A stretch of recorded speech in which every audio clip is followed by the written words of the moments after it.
आज हम खत्म करेंगे चैप्टर 2 आईईडी। चैप्टर 2 का नाम है इंडियन इकोनॉमी 1950 टू 1990। तो 1950 टू 1990 क्या स्टेप्स लिए गए, सबसे बड़ा क्या था? Planning commission was set up, 5 year plans start हुए।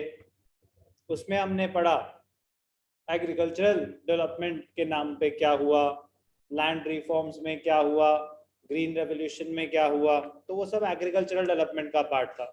फिर हमने पढ़ा इंडस्ट्रियल डेवलपमेंट में क्या हुआ, आईपीआर रेजोल्यूशन 2 आया था, क्लासिफिकेशन ऑफ इंडस्ट्रीज हुई थी, schedule A, schedule B, schedule सी।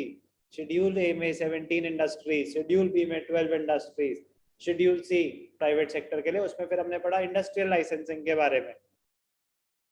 फिर हमने पढ़ा था स्मॉल स्केल इंडस्ट्रीज की कंट्रीब्यूशन कितनी मेजर रही है, किसने आइडेंटिफाई करी थी? कार्वी कमेटी।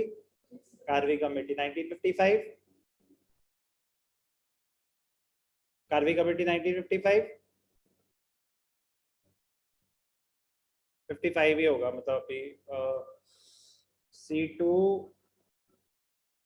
बहुत मेहनत हो जाएगी, छोड़ो, अब तो हो ही गया। कहाँ आ गया?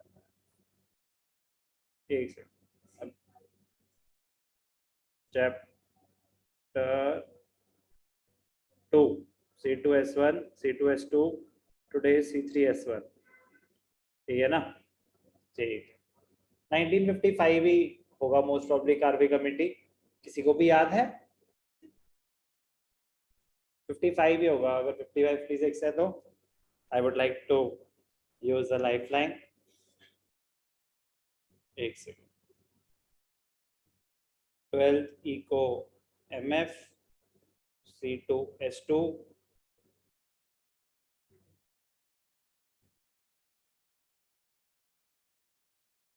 स्मॉल स्केल इंडस्ट्री 1955 हाईवे, ठीक है। तो इंडस्ट्रियल डेवलपमेंट के नाम पे क्या हुआ, स्मॉल स्केल इंडस्ट्रीज की कंट्रीब्यूशन क्या थी, उसके लिए क्या हमने रिजर्वेशन करी, तो वो सब बहुत ही इंपॉर्टेंट है बेटा, और बहुत ज्यादा स्पेसिफिक चीजें हैं, या तो पता है या नहीं पता है, आप तुक्के नहीं मार पाएंगे कि तब इनिशियली कैपिटल कितनी होती थी, लिमिट 5 लाख, फिर लास्ट 1 करोड़। तो ये सारी बातें आपको पता होनी चाहिए। अब आगे की कहानी कि एग्रीकल्चरल डेवलपमेंट के बारे में पढ़ा, इंडस्ट्रियल, तीन चीजों पे फोकस हो रहा है इस चैप्टर में कि डेवलपमेंटल स्ट्रेटजीज में इंडस्ट्रियल सेक्टर, एग्रीकल्चरल सेक्टर और फॉरेन ट्रेड। एग्रीकल्चरल और इंडस्ट्रियल डेवलपमेंट हम कर चुके हैं, आज हम करेंगे foreign trade. Foreign trade, foreign trade in India includes all the imports and exports to and from India. तो फॉरेन ट्रेड में क्या आता है? फॉरेन ट्रेड, फॉरेन कंट्रीज के साथ जो भी हम ट्रेड कर रहे हैं, इंपोर्ट एंड एक्सपोर्ट।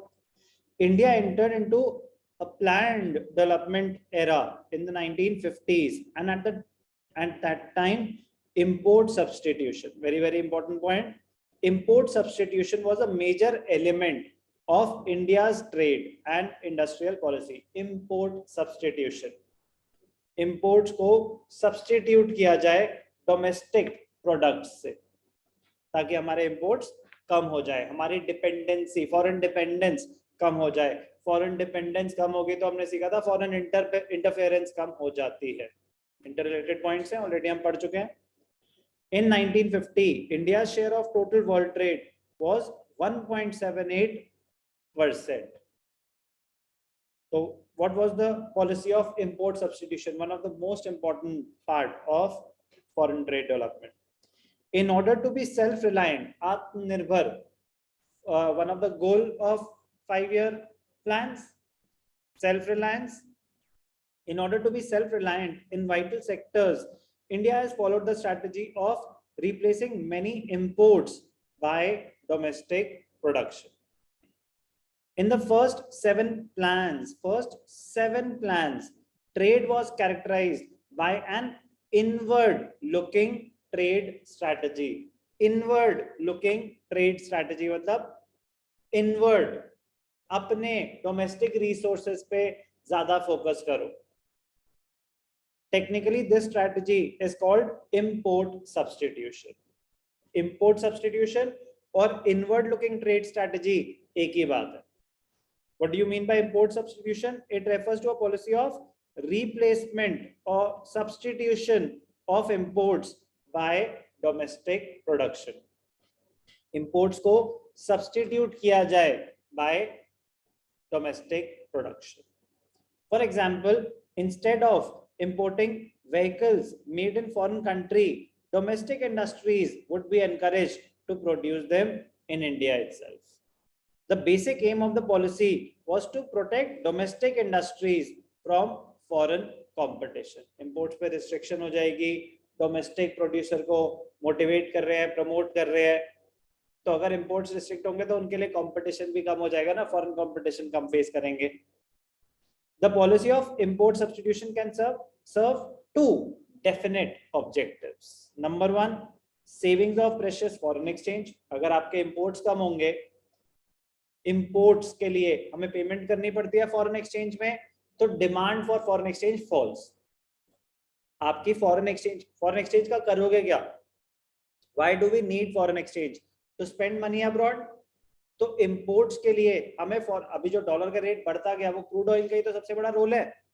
एक क्रूड ऑयल और एक फॉरेन इन्वेस्टमेंट्स विड्रॉ होती जा रही हैं स्टॉक मार्केट से, जिसमें ज्यादा बड़ा रोल क्रूड ऑयल का है. तो क्रूड ऑयल महंगा हुआ, ऑयल महंगा हुआ, तो आपके इंपोर्ट बिल्स बढ़ने शुरू हो गए, तो डॉलर आउटफ्लो बढ़ा, तो डॉलर के रेट बढ़ने शुरू हो गए, हमारे फॉरेन एक्सचेंज रिजर्व्स कम होने शुरू हो गए. अगर आप गूगल करेंगे तो 630 बिलियन डॉलर्स तक पहुंच गए थे, अब अंडर 600 बिलियन डॉलर्स आ चुके हैं. गिर रहा है रिजर्व, इंपोर्ट बिल्स बढ़ रहे हैं. तो पॉइंट इज कि अगर आपके इंपोर्ट्स कम होंगे तो आपकी फॉरेन एक्सचेंज रिजर्व्स बढ़ने शुरू हो जाएंगे. Saving of precious foreign exchange, आपके फॉरेन एक्सचेंज रिजर्व्स बढ़ने शुरू हो जाएंगे. और दूसरा, अचीविंग सेल्फ रिलायंस. तो इंपोर्ट सब्स्टिट्यूशन बहुत ही बड़ा पॉइंट था ट्रेड पॉलिसी का as far as foreign trade was concerned. और क्या किया था? Protection from imports through tariffs and quotas. Tariff and quota. Government made use of two ways to protect goods produced in India. What steps were taken by the government to protect the domestic producers? क्या लिया उन्होंने, क्या steps लिए? Number one, tariff. Tariff taxes होते हैं. क्या होते हैं? Taxes levied on imported goods. Imported goods पे अगर taxes बढ़ा दिए तो imported goods महंगे हो जाएंगे. Imported goods महंगे हो जाएंगे तो आप कम खरीदेंगे तो imports कम हो जाएंगे ऑटोमेटिकली. आप domestic goods खरीदेंगे क्योंकि अब आपको महंगा पड़ रहा है. The basic aim for imposing heavy duty on imported goods was to make them more expensive and discourage their use. Tariff मतलब taxes, कोटा, इससे ज्यादा आप इंपोर्ट ही नहीं कर सकते. नंबर ऑफ यूनिट्स पे रिस्ट्रिक्शन डाल देना. Quota refers to non tariff, non tax barriers imposed on the quantity of imports and exports. Fix हो गया कि आप इस चीज के ना 100 यूनिट से ज्यादा इंपोर्ट ही नहीं कर सकते, क्योंकि क्या होगा, ड्यूटी इंपोज कर दी, महंगा हो गया, लोग के पास पैसा कह रहे कोई बात नहीं हम तो फिर भी करेंगे. लेकिन फिर उस चीज को लड़ने के लिए कोटा रिस्ट्रिक्शंस भी दोनों साइमल्टेनियसली ले आए. इंपोर्ट ड्यूटीज भी बढ़ा दी, कोटा रिस्ट्रिक्शंस भी डाल दी कि इससे ज्यादा यूनिट्स आप इंपोर्ट ही नहीं कर सकते. तो कोटास में क्या होता है? It is fixing the maximum limit on the imports of a commodity by a domestic producer. The tariff on imported goods and fixation of quotas helped in restricting the level of imports. Tariff and quota दोनों मिलके. As a result, domestic firms could expand without fear. Domestic firms को डर था ना कि हम output बढ़ा दें और हमारे प्रोडक्ट की डिमांड ही ना हो, मार्केट में कोई खरीदे ही ना, तो कह रहा टेंशन ना लो, इंपोर्ट्स बंद करा देंगे हम धीरे धीरे. तो जब इंपोर्ट बंद हो जाएंगे तो आपका ही सामान खरीदना पड़ेगा लोगों को. ऐसे बचा रहे थे डोमेस्टिक प्रोड्यूसर्स को. रीजन क्या था, क्यों इतना तड़प रहे थे इंपोर्ट सब्स्टिट्यूशन के लिए? The policy of protection in the form of import substitution is based on the notion that industries of developing countries like India was a developing rather अंडरडेवलप्ड country that time.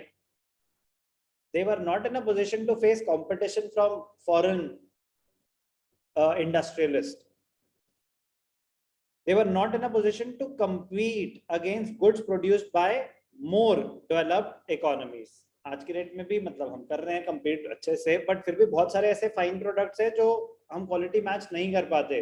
तो सोचो तब क्या होगा, कहां से quality match कर सकते हैं? इम्पॉसिबल है.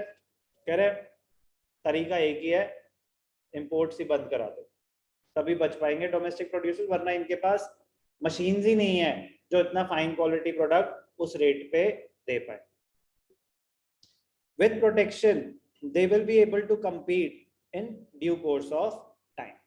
कह रहे एक बार उनको टाइम दो, धीरे धीरे ग्रो करेंगे, फिर वो भी क्वालिटी प्रोडक्ट्स बना पाएंगे. तो number 1 reason why was import substitution introduced, because the domestic producers were not in a position to face competition from foreign industrialists or foreign countries. Second, restriction on imports was necessary as there was a risk of drain of foreign exchange reserves on the import of luxury goods. कह रहे जो foreign exchange reserves हैं वो हमारे deplete होते जा रहे थे, कम होते जा रहे थे, और अननेसेसरी एक्सपेंडिचर वेस्टेज हो रहा था कि लग्जरी गुड्स कोई नेसेसिटी थोड़ी ना है. नेसेसिटी हो तो फिर भी समझ आता है, petrol is a necessity, but luxury goods, expensive cars, अगर ये सब इंपोर्ट हो रहा है, कह रहे फिर ये अवॉइडेबल है, ये चीज अवॉइडेबल है. इंपोर्ट्स कम होंगे तो डिमांड फॉर फॉरेन एक्सचेंज गिरेगी, डिमांड फॉर फॉरेन एक्सचेंज गिरेगी तो आपके रिजर्व्स बढ़ने शुरू हो जाएंगे, क्योंकि आप सामान बेच रहे हो तो इनफ्लो तो हो रहा है फॉरेन एक्सचेंज का, उससे आपके रिजर्व्स बढ़ते जा रहे हैं, आप यूज नहीं कर रहे. तो जब डेफिसिट होता है, डेफिसिट मतलब outflow, imports are more than exports, outflow of foreign exchange is more than inflow of foreign exchange, तो आपके रिजर्व्स डिप्लीट होने स्टार्ट हो जाते हैं. कौन से रिजर्व्स की बात हो रही है? Foreign exchange reserves. कोई भी डाउट? समझ आई बात? इंपॉर्टेंट है, अंडरस्टैंड करने वाली चीज है. फॉरेन ट्रेड में इंपोर्ट सब्स्टिट्यूशन ही मोस्ट इंपॉर्टेंट पॉइंट है. तो उसमें meaning of import substitution, reasons for import substitution, ways क्या थी, टैरिफ्स एंड कोटास, प्रोटेक्शन कैसे करते, तो ये सारा ही बहुत ही इंपॉर्टेंट कॉन्सेप्ट है.